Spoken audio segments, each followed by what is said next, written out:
What makes a good game day? Today on Out of Character.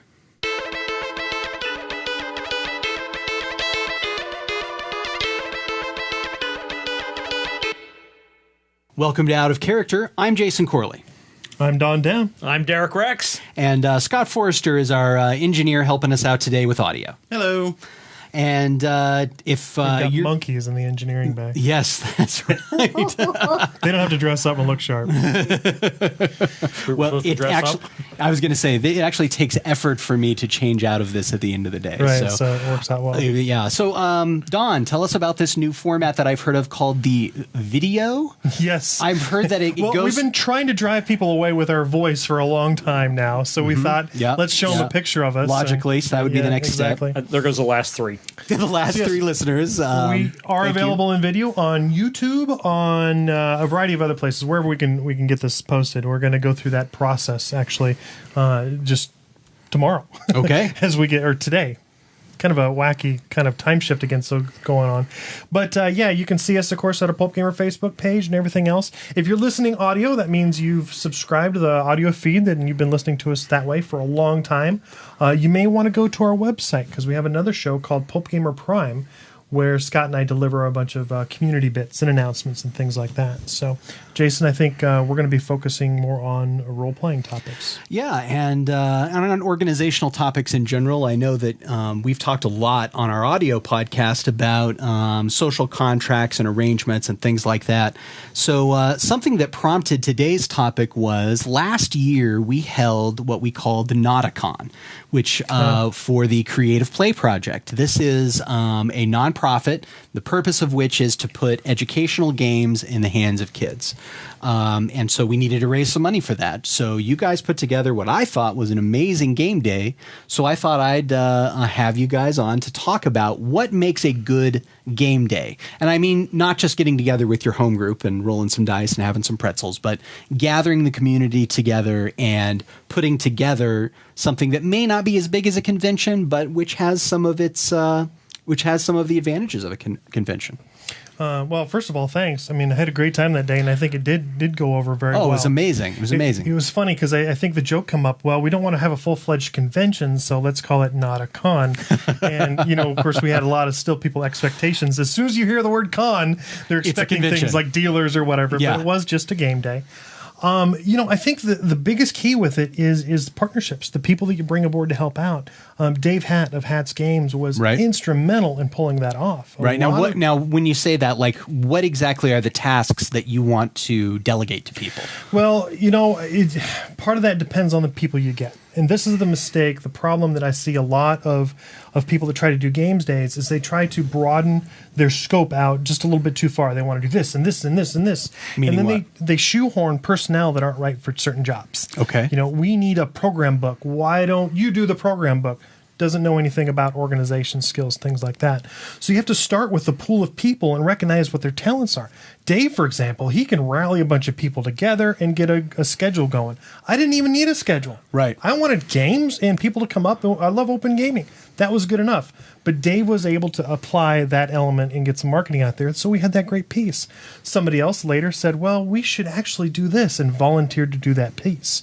So it's really just, before you get started with any game day, find out who's willing to help you out and what piece they're going to handle, and don't stress yourself about trying to extend yourself way beyond the means of what you're going to accomplish that day. So, Derek, what was your role in Notacon, and what did you see as some of the things that made it successful?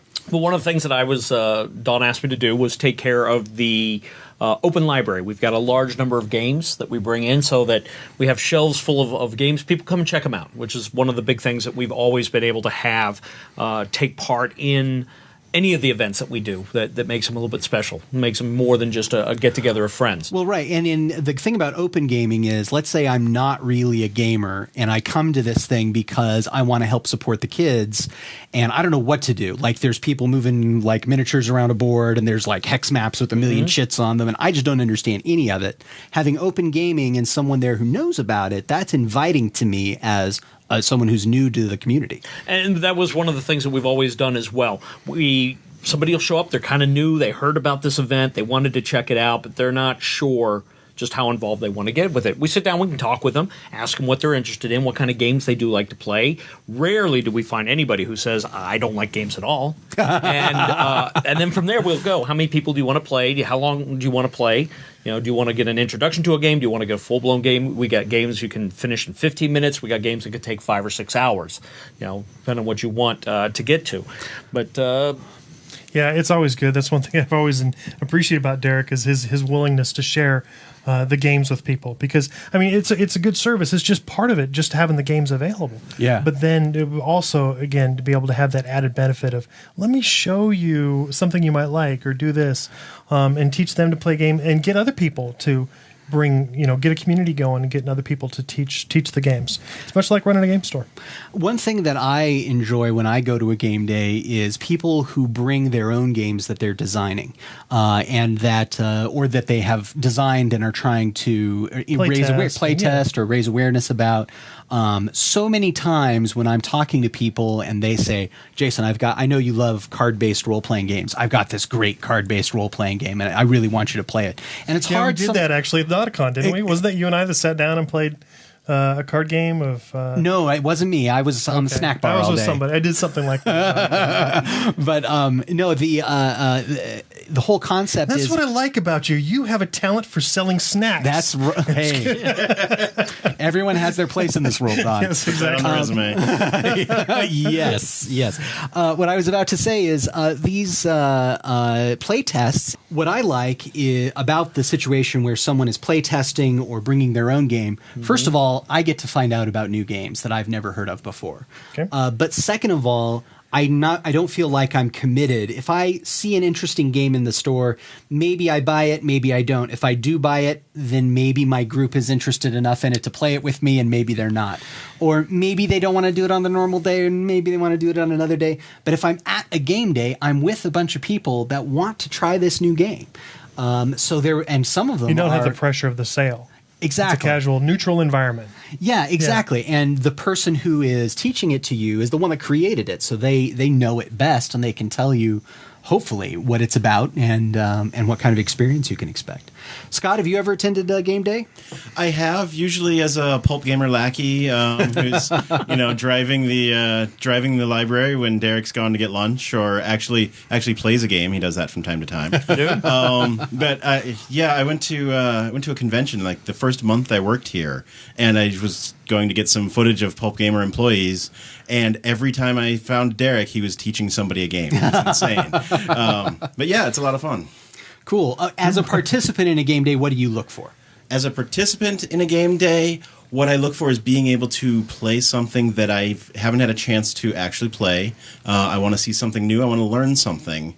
And I'm hoping that the person who teaches me is, having as much fun with it as I am. So that's pretty much what I'm looking for. Well, I hope this has been an interesting discussion of game days for you. The things that we learned were to delegate, and be sure you delegate to people who have the right talents and interests. Use the right resources available to you. Exactly. We learned that you want to be open and friendly and be able to teach and exchange new information with people. And you want, as Scott said, to have people available just to play when people walk up and want to play. Yeah, games plus people. Exactly. Can't go wrong, can you? Exactly. And it is great to be able to look at a game day as a chance to experiment and get out of your normal rut. Try something for 5 minutes, try it for 2 hours. Yeah, and if it turns out it stinks, you never have to play with these people again. Hope you'll come back next time to the next Out of Character. We're going to talk about when you pull the plug on a game. Talk to us on Twitter and Facebook, and if you have any questions or comments, we'd love to see them. Thanks.